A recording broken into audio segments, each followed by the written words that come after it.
Joe Cook back in the sports seat this Monday for another weekend recap. On Saturday, the public got its first look at the Nanick hockey team. In the blue-gold game, fans were filing into the Patty Ice Arena for what would be an exciting game. Jarrett Larson, the former Ice Dog, he opened the scoring with a power play to put the blue team up 1-0 in the first period. The assistant Tyler Morley, Josh Erickson, a freshman on the gold team, evened the game right before the end of the period, going to the break with a 1-1 game. The Nannicks had an on-ice skills competition. Junior Nolan Youngman won the fastest skater competition. Nolan Kaiser won the hardest shot event. Kaiser's best 102-mile-per-hour shot.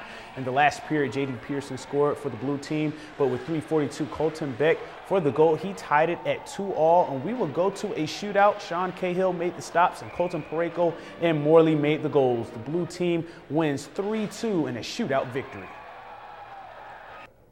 Yeah, just coming down. I know we do Juice Boy every week there, so tried to find his weak spot and just put it home. It felt good, but it was a little bit of a gift. It was an early Christmas present.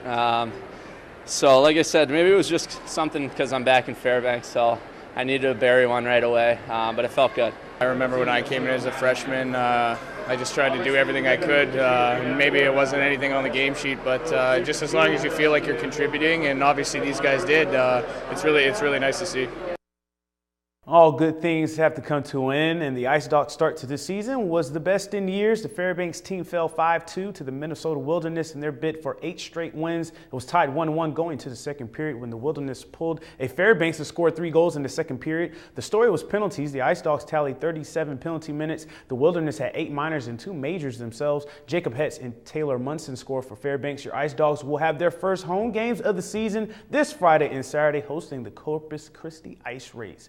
And the high school cross-country Region 6 championship races were on Saturday at the North Star Golf Course. The West Valley boys continued their dominance, winning their 7th region title in 8 years. Max Donaldson came in first in 16:22.4. Lathrop was second, led by Sam King's 4th place finish. The girls' race was the race as Jenna DeFalco makes a final charge to pass Lathrop's Megan Kubicek. DeFalco finished in 19:31.2, just over a second ahead of Kubicek. Lathrop won the regional title, placing in spots 2 through 6 for the girls. Morgan Conroe placed 9th to represent North Pole at state. The Allison boys won the 3A title, and Delta Junction won the girls' 3A title. I think it was the hardest I've ever ran in my life, but it felt so good because I knew I had her. It's always just run. There's no strategy, it's just run.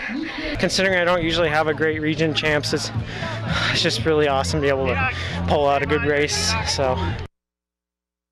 And Saturday, it was a matchup of 2 4-0 teams in the Greatland Conference, Allison and Nikiski. Allison beat Nikiski in last year's state championship game. Revenge was on the mind of the Bulldogs. In the second quarter, Michael Stangel put the Bulldogs up with a 25-yard romp into the end zone, and they got a 2-pointer for an 8-0 lead. But 30 seconds later, Tony Griffith answers with a 60-yard TD to make it 8-6. But Nikiski led 29-6 at halftime, scoring 4 times in the second quarter. Stangel and Christian Riddell both had over 100 yards rushing and 2 TDs for the Bulldogs. Nikiski wins 35-20 and are in the driver's seat for the Greatland's #1 seed. It was just wanted to get back at them from last year. We had some stuff burning up in there and needed to get back at them. You know, slow start. They were, they were definitely hungry. You know, we've got that target on our back. So, you know, it's not a common thing out here to lose conference games on this field. So, you know, young team. You know, I don't think they're as tuned into that tradition. You know, but we're learning.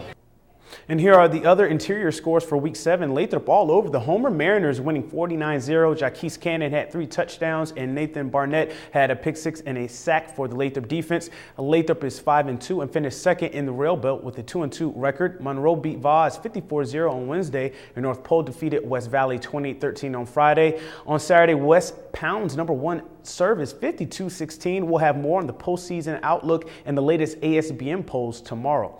And to end the weekend recap, we have the I-5. The interior top 5 plays at number 5. Lathrop got their first MAC win and home win on Joe T. Court with a 5-set win over Lathrop on Tuesday night. And coming in at number 4, Tony Griffith with a chest pass to Cody Kane for a 2-point conversion in their 35-20 loss to the Nikiski Bulldogs.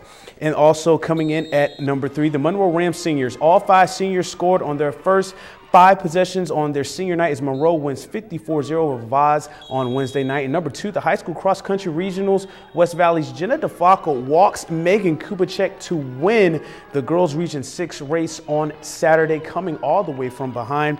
And at number 1, Tyler Morley's game winner, giving the blue team a 3-2 shootout win over the gold on Saturday. To select the play of the week, go to KTV11 Sports YouTube page and comment on our Facebook and Twitter pages. And that's it for sports tonight, but tomorrow we'll have more on the Nance cross-country team's recent success and the Region 6 tennis championships. Get warm, Alaska. Your full weather forecast is coming up next. We'll catch you next time.